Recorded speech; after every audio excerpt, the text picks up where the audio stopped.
Bonjour tout le monde, bienvenue à Ashford, bienvenue dans mon champ expérimental. En ce jour du 5 décembre 2025 où on célèbre la journée mondiale du sol.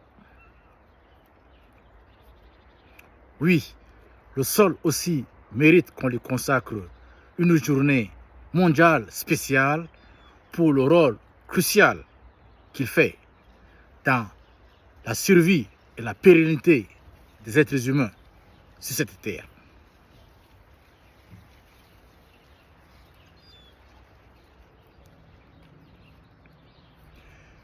Est-ce que vous savez d'où vient votre sol? Le sol provient de la dégradation de la roche-mère qui produit à la fin du limon, du sable et de l'argile.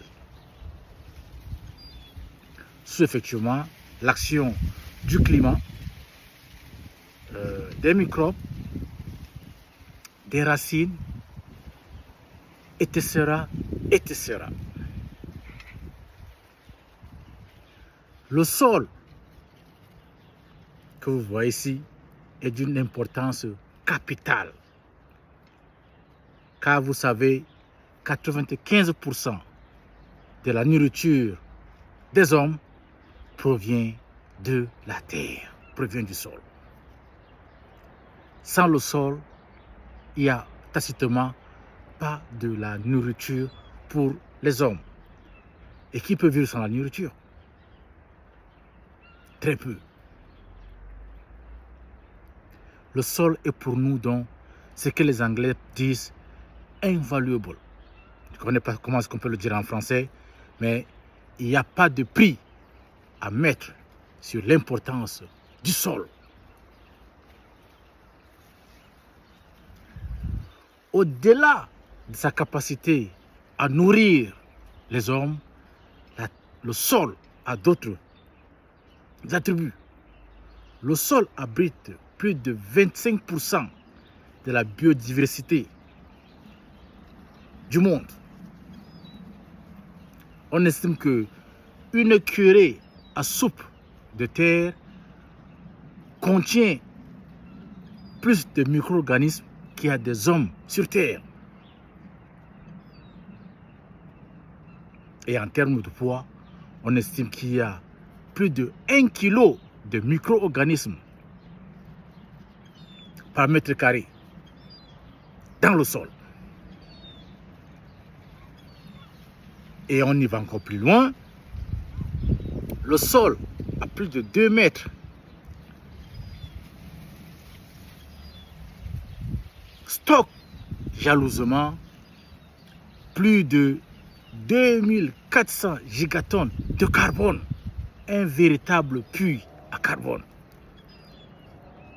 Le sol, essentiellement pour nous les hommes, égal à la vie.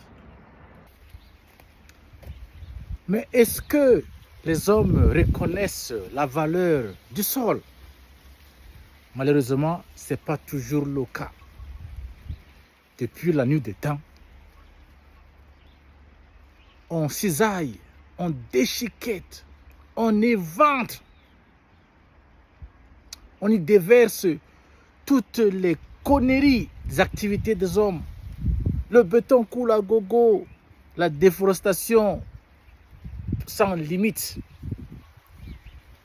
Le sol prend des coups et des coups énormes. Aujourd'hui, le sol ne peut plus tenir ce coup-là. Il se dégrade. Il se dégrade. L'UNESCO alarme que plus de 75% des sols à travers le monde sont classés dégradés.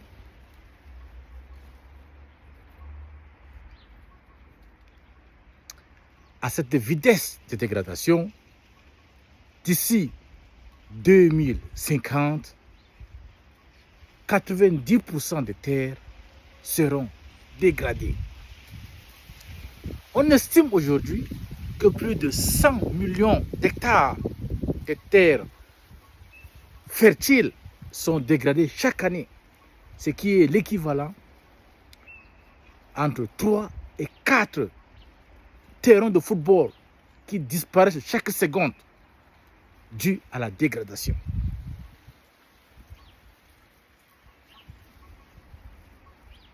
Notre sol pleure.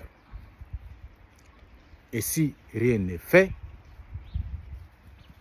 en 2050, ce sol sera incapable de produire la moitié de la demande alimentaire pour nourrir les 10 milliards d'habitants. En un mot, le sol, notre sol, est en crise. Une crise silencieuse, certes, mais une crise quand même. Peut-on faire quelque chose pour réduire ou alors stopper cette flagrante dégradation du sol? Bien sûr que oui. Bien sûr que oui. Nous les hommes sommes responsables à plus de 70% de la dégradation du sol. Si on peut donner des coups dans le sol, on peut aussi s'abstenir à donner des coups dans le sol.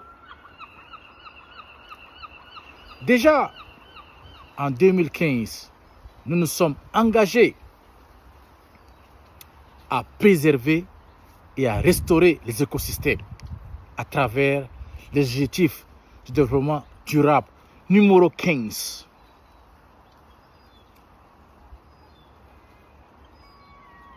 Ceci peut être former la base légale de l'implémentation d'une politique de préservation et de restauration des sols à l'échelle nationale, partout dans le monde. Prendre des lois, c'est certes facile. Trouver des solutions pour les implémenter en est une autre et ce n'est pas aisé.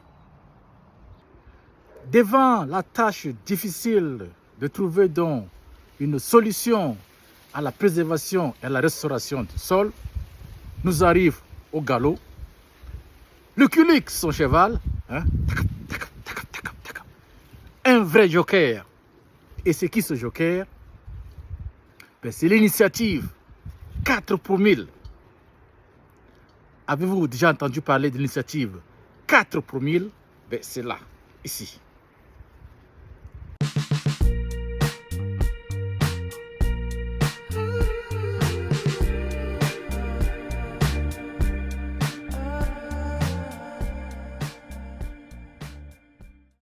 Alors, je vous explique. En droite ligne avec l'engagement fait lors du COP 21 à Paris en 2015, l'initiative 4 pour 1000 avait été proposée et avait été acceptée universellement comme la solution efficace, abordable par tous,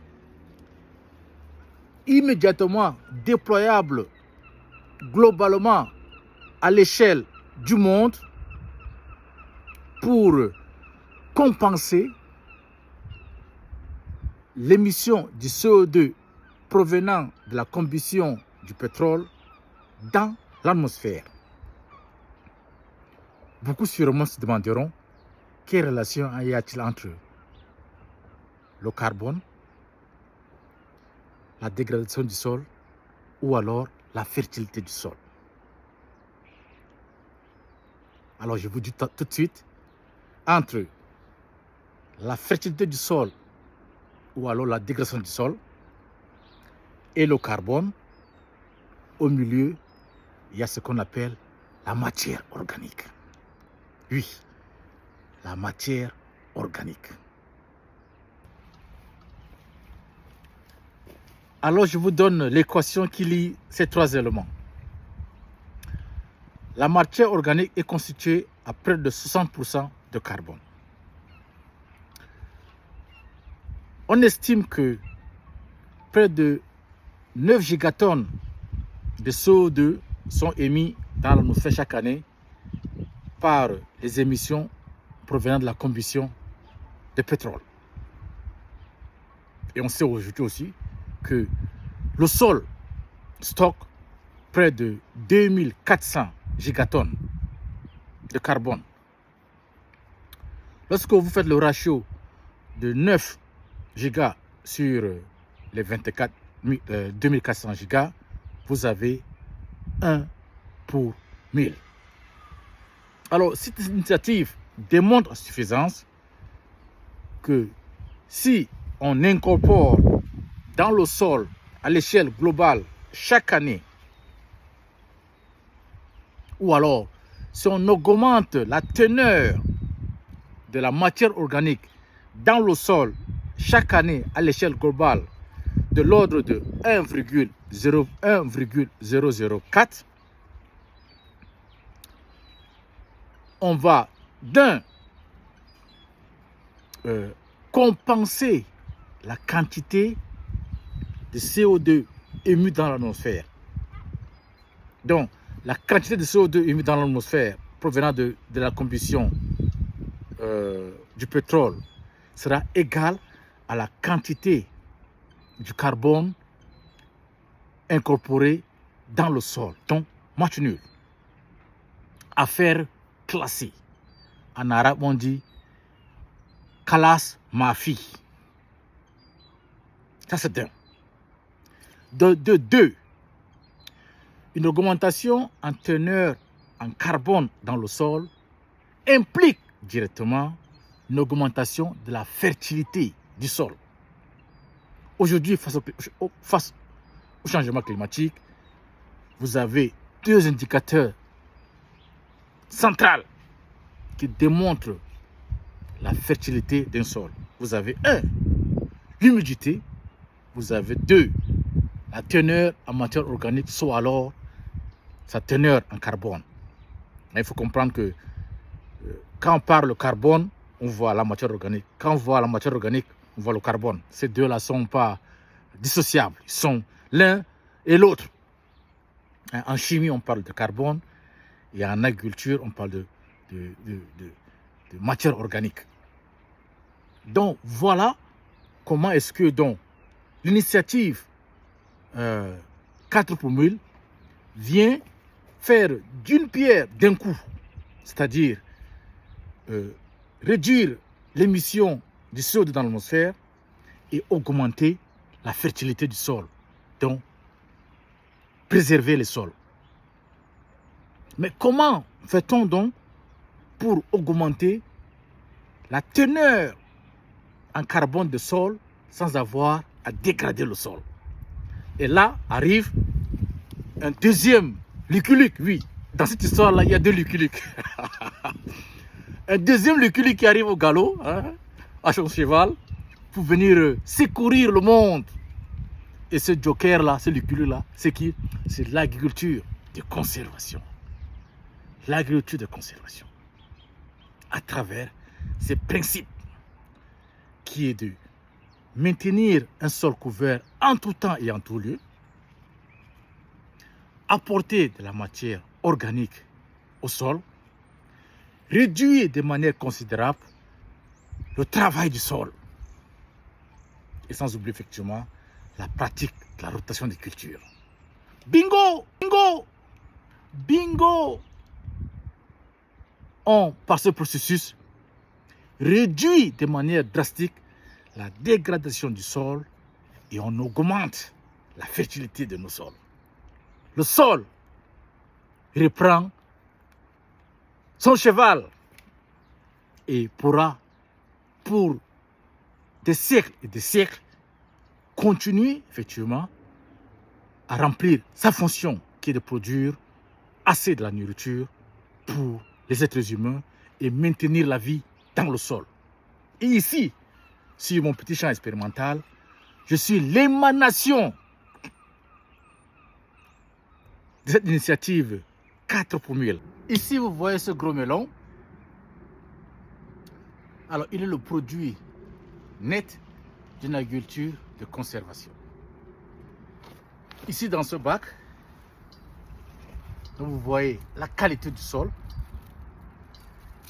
C'est un sol qui n'a pas été travaillé depuis des années, qui a été maintenu toujours couvert. et où on a apporté beaucoup de matières organiques.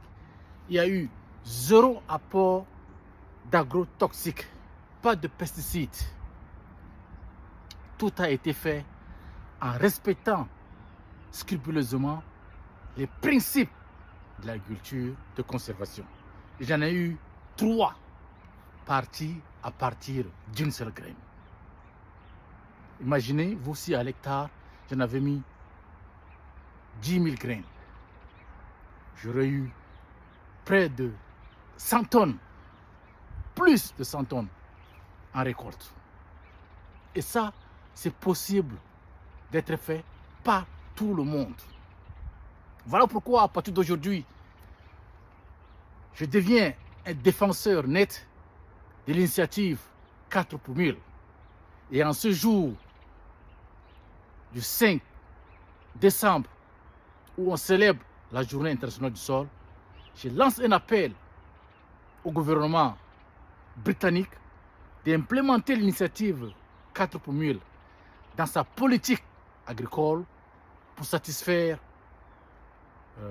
ses objectifs de développement durable 2030, car l'Angleterre fait face aussi à une dégradation du sol.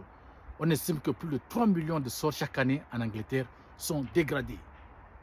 Je lance un appel au gouvernement du Cameroun, au numéro 1 du Cameroun, d'implémenter l'initiative 4 pour 1000 dans sa politique agricole pour faire du Cameroun un pays autosuffisant. Et je lance aussi un appel au numéro 1 de la RCA, qui déjà est un pays très affamé, d'initier et de mettre dans sa politique, au cœur de sa politique agricole, l'initiative 4 pour 1000, pour que demain, la faim foute le camp en RCA, et pour que ce pays apporte sa contribution effectivement au changement climatique. J'appelle tous les numéros 1 d'Afrique et tous les numéros 1 du monde d'embrasser l'initiative 4 pour 1000 pour laquelle ils sont engagés en 2015 pour réduire les émissions de CO2 et aussi s'assurer que produire la nourriture pour les générations futures ne soit pas compromis. C'est important que tout le monde s'y mette, car il y va de la survie de l'humanité. C'est une question existentialiste. Et le rôle de chacun est plus que important. Écoutez, c'était vous faire un coucou et pour faire un rappel à la crise dont le sol fait face aujourd'hui, et ce sol dont nous célébrons la journée internationale. D'ici là, bonne fête à tout le monde. Monsieur et madame, l'initiative 4 pour 1000, c'est la solution facile, abordable par tous, immédiatement déployable à l'échelle mondiale et qui est la solution efficace pour réduire les émissions de CO2 provenant effectivement de nos activités de combustion du pétrole. D'ici là, je vous dis ciao ciao et continuez à nous suivre ici, car le combat de demain, c'est un combat qui se fait aujourd'hui. D'ici là, ciao.